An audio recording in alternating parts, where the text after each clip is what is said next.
بلندی کی ضامن فرامین رحماں، چلو آؤ پڑھ لیں مضامین قرآن۔ السلام علیکم ورحمۃ اللہ وبرکاتہ۔ آج 10واں پارہ قرآن مجید کا قیام کے اندر پڑھا اور سنا جائے گا۔ 10واں پارہ سورہ الانفال کے آخری حصے پر اور سورہ توبہ کے ابتدائی حصے پر مشتمل ہے۔ سب سے پہلے تو ہم ان پر بات کریں گے، آیت نمبر 74 اور 75۔ اللہ رب العالمین نے فرمایا والذین آمنوا وہاجروا وجاہدوا فی سبیل اللہ، اور وہ لوگ جو ایمان لائے اور جنہوں نے ہجرت کی اور اللہ کی راہ میں جہاد کیا، اور وہ لوگ جنہوں نے جگہ دی اور نصرت کی، یہی لوگ سچے مومن ہیں، ان کے لیے بخشش ہے اور ان کے لیے عزت والا رزق ہے۔ اللہ مالک الملک نے اس آیت کریمہ میں ایمان والوں کے، مسلمانوں کے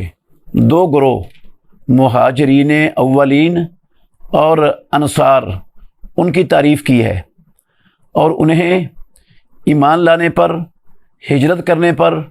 اور اللہ رب العالمین کی راہ میں جہاد کرنے پر سچے پکے مومن اللہ رب العالمین نے قرار دیا ہے۔ یہ رب العالمین کی طرف سے بہت بڑی سند ہے مہاجرین و انصار کے لیے کہ اللہ رب العالمین نے اپنی لا ریب کتاب میں ان کو سچے اور پکے مومن قرار دیا ہے۔ تین طرح سے اللہ رب العالمین نے ان لوگوں کی تعریف فرمائی ہے۔ سب سے پہلے کہا کہ جو لوگ ایمان لائے اور ہجرت کی اور اللہ کی راہ میں جہاد کیا، یہ پکے، سچے اور خالص مومن ہیں۔ اور دوسرا کہا ان کے لیے اللہ رب العالمین نے مغفرت، اور پروردگار نے ان کی کمیوں کوتاہیوں، لغزشوں اور گناہوں کی بخشش اللہ رب العالمین نے ان کو عطا فرما دی۔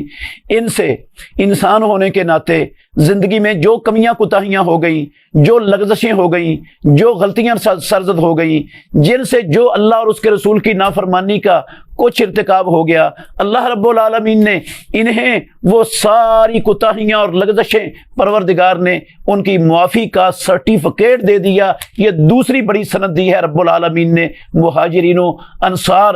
رضی اللہ عنہم کے لیے کہ اللہ رب العالمین نے ان کی سب کمیاں کوتاہیاں بخش دی ہیں اور انہیں معاف فرما دی ہے۔ اور تیسری فضیلت اللہ رب العالمین نے، تیسری تعریف ان کی اس میں یہ کی ہے کہ ان کے لیے اللہ رب العالمین نے عزت والا رزق تیار کر دیا ہے۔ عزت والا رزق جنت میں اللہ رب العالمین کی انگنت، لا تعداد اور بے شمار نعمتیں جو کبھی کسی آنکھ نے بھی نہیں دیکھی، کبھی کسی دل میں کھٹکی نہیں، اور کبھی جو ہے نا وہ کسی کان نے نہیں سنی، وہ نعمتیں اللہ رب العالمین نے ان کے لیے جنتوں میں تیار فرما دی ہیں۔ اور دنیا میں غنیمت کا مال اور مال فے اور جزیے اور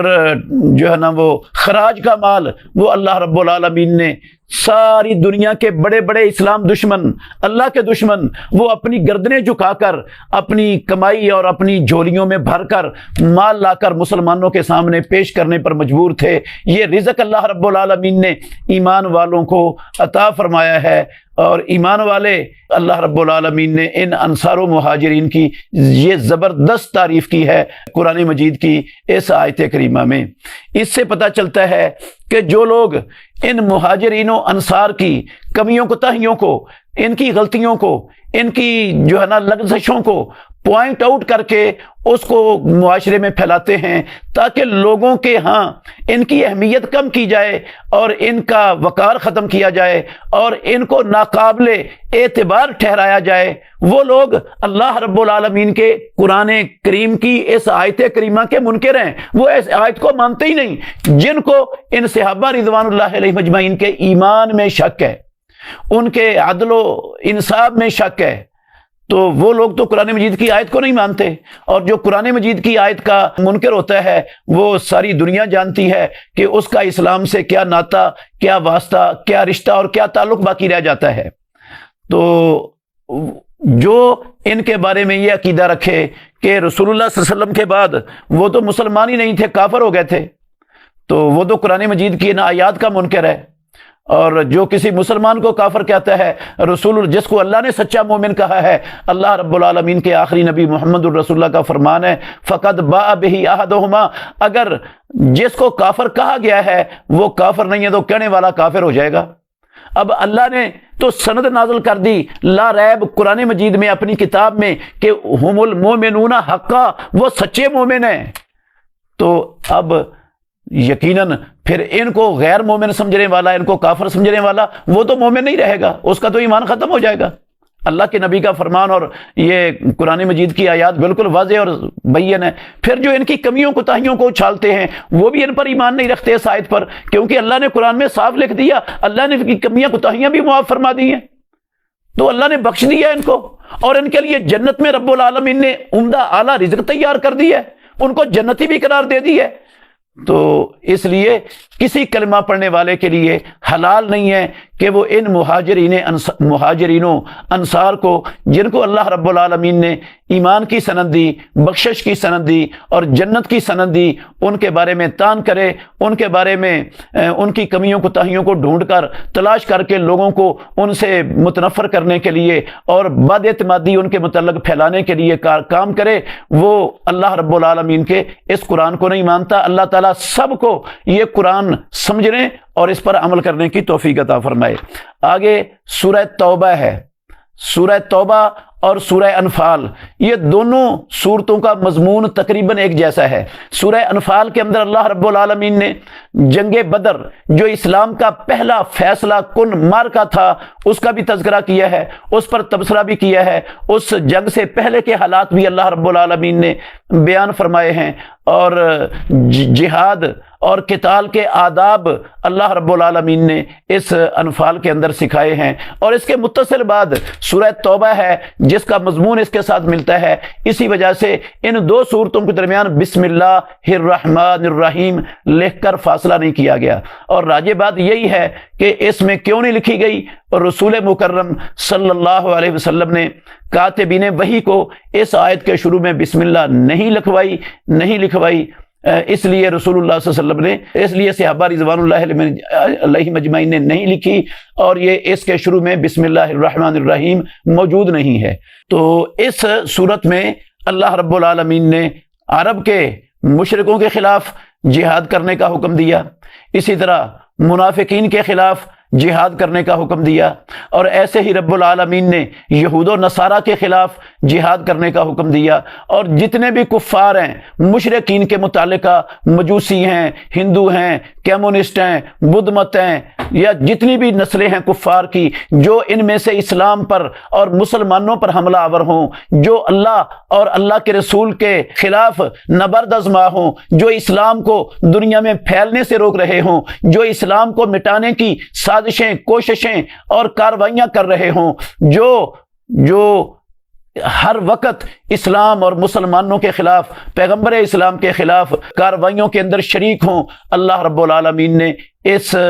صورت میں ان تمام کفار کے خلاف قتال اور جہاد کرنے کا حکم دیا ہے، اور یہ مسلمانوں پر فرض کر دیا ہے۔ اس سورت کا نام سورت قتال بھی ہے، اس سورت کا نام سورہ توبہ بھی ہے، اس سورت کا نام سورہ برات بھی ہے، کیونکہ تمام کفار سے یہ برات کا اعلان کرنے والی ہے۔ اور اس سورت کو فاضحہ بھی کہتے ہیں۔ جتنے منافقین تھے جنہوں نے مدینہ طیبہ میں اسلام کا لبادہ اوڑھ کر مسلمانوں سے مفادات حاصل کرنے کی راہ اختیار کی ہوئی تھی، اندر سے وہ بے ایمان تھے، کافر تھے، اللہ رب العالمین نے ان کی ایک ایک حرکت کو، ان کی ایک ایک چیز کو، ان کی ایک ایک کاروائی کو قرآن مجید کی اس صورت میں اللہ رب العالمین نے مسلمانوں کے سامنے، اپنے نبی کے سامنے کھول کھول کر بیان فرما دیا، جس سے یہ سارے منافقین کے نفاق کا پردہ تقریباً چاک ہو گیا، جو اس وقت موجود تھے اور کاروائیاں کر رہے تھے کفار کے خلاف مڑ کر اسلام کا لبادہ اوڑھ کر۔ تو یہ اس وجہ سے یہ سورۃ الفاضحہ بھی ہے۔ اللہ رب العالمین نے اس کی ابتدائی آیتوں میں جو کفار مسلمانوں کے ساتھ کیے ہوئے معاہدوں کو توڑنے کا ارتکاب کرتے ہیں، معاہدے توڑتے ہیں، ان کا پاس نہیں کرتے، اللہ رب العالمین نے ان کے خلاف قتال کا حکم دیا ہے۔ ساری دنیا میں مسلمانوں کے خلاف ہر جگہ پر پاکستان کے ساتھ بھی معاہدے کیے انڈیا نے، اور دنیا کے ساتھ معاہدے کیے دنیا کے بڑے بڑے کفار نے، سب نے جب ان کو موقع ملا، جب قوت ان کے ہاتھ میں آئی، جب ان کو مسلمانوں کا کوئی کمزور پوائنٹ ملا، تو انہوں نے مسلمانوں کے اس عہد کا پاس کیے بغیر، اس عہد کا لحاظ کیے بغیر، اپنے عہد کو توڑ کر اسلام اور مسلمانوں کو مٹانے کے لیے ان کے خلاف کارروائی کے میدان میں آ کر اتر گئے اور کھڑے ہو گئے، اور انہوں نے مسلمانوں کے خلاف اپنا محاذ شروع کر دیا۔ تو اللہ رب العالمین نے ایسے کفار کے ساتھ لڑائی کرنے کا حکم دیا ہے۔ اللہ رب العالمین نے اس صورت میں ان کفار کے خلاف جنگ، قتال اور جہاد کرنے کے فوائد بھی بیان فرمائے ہیں۔ فرمایا قاتلوہم یعذبہم اللہ بایدیکم، اے مسلمانوں، اللہ کی زمین پر بسنے والے اللہ کے بندو، اللہ کے دین کے امینوں اور حاملوں، قاتلوہم، یہ اسلام کے خلاف نبرد آزما، اللہ کی زمین پر مسلمانوں کے خلاف نبرد آزما، مسلمانوں کو زبردستی کافر اور مشرک بنانے کے چکر میں کاروائیاں کرنے والے ان سارے رب کے دشمنوں کے خلاف جو اللہ کی زمین پر اللہ کے دین کی بجائے اپنے جھوٹے خداؤں کے نظاموں اور قوانین کو نافذ کرنا چاہتے ہیں، ان کے خلاف قتال کرو۔ فائدہ کیا ہوگا؟ یعذبہم اللہ بایدیکم، اللہ رب العالمین نے پہلی اپنی سرکش، نافرمان اور باغی قوموں کو تباہ و برباد کیا، انہیں ہلاک کیا، تو اللہ نے اپنی طرف سے عذاب نازل کر کے ان کو صفحہ ہستی سے ان کا نام و نشان مٹا دیا، جس طرح نوح علیہ الصلوۃ والسلام کی قوم تھی، اور صالح علیہ الصلوۃ والسلام کی قوم تھی، ہود علیہ الصلوۃ والسلام کی قوم تھی، اور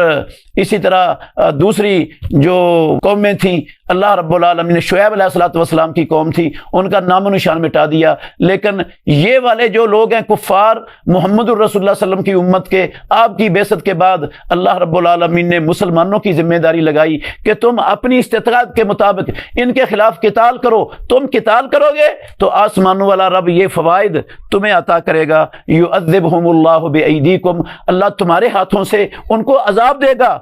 اور ویخزہم، اور تمہارے ہاتھوں سے ان کو اللہ رب العالمین ذلیل کرے گا،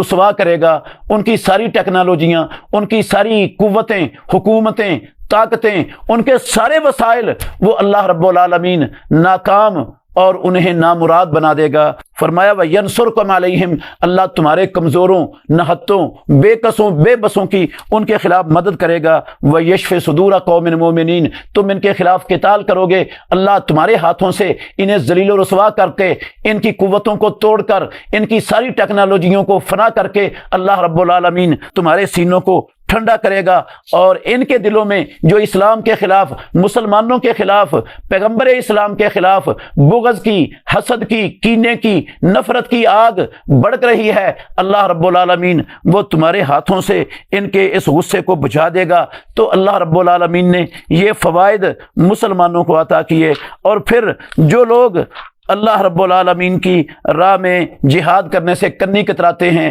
جان کتراتے ہیں اور بھاگتے ہیں جہاد فی سبیل اللہ سے، ان کی بھی مذمت فرمائی۔ اور اللہ رب العالمین نے جو صاف صاف کہا، اے ایمان والو، لا تتخذوا آباءکم و اخوانکم اولیاء ان استحبوا الکفر علی الایمان، مسلمان ہو، اللہ کو رب کہتا ہو، محمد الرسول اللہ صلی اللہ علیہ وسلم کو اپنا نبی مانتا ہو، قرآن کو اللہ کی کتاب مانتا ہو، اس کو زیب نہیں دیتا کہ وہ اپنے خاندان کے لوگوں کو، اگر انہوں نے کفر کو اسلام پر پسند کیا ہے، مسلمان نہیں ہوئے، ان سے موالات رکھے، دوستی رکھے، ان سے محبت رکھے، ان سے محبت، ان سے دوستی، ان سے جو ہے نا پیار مسلمان کو زیب ہی نہیں دیتا، کیونکہ اس سے وہ مسلمانوں کے راز لیتے ہیں، اور مسلمانوں کے راز لے کر وہ اسلام کو اور مسلمانوں کو نقصان پہنچانے کے لیے مسلمانوں پر حملے کرنے کی تیاریاں کرتے ہیں اور راستے نکالتے ہیں۔ اس لیے اللہ رب العالمین نے ان سے موالات کو منع فرمایا اور صاف کہا کہ دنیا کی ہر چیز سے بڑھ کر جب تمہارے دل میں اللہ کی اور اللہ کے رسول کی اور اللہ کی راہ میں جہاد کرنے کی محبت نہیں نہ ہوگی، تو پھر یاد رکھو اللہ رب العالمین کے عذاب کا انتظار کرو، اللہ رب العالمین کی پکڑ آ سکتی ہے۔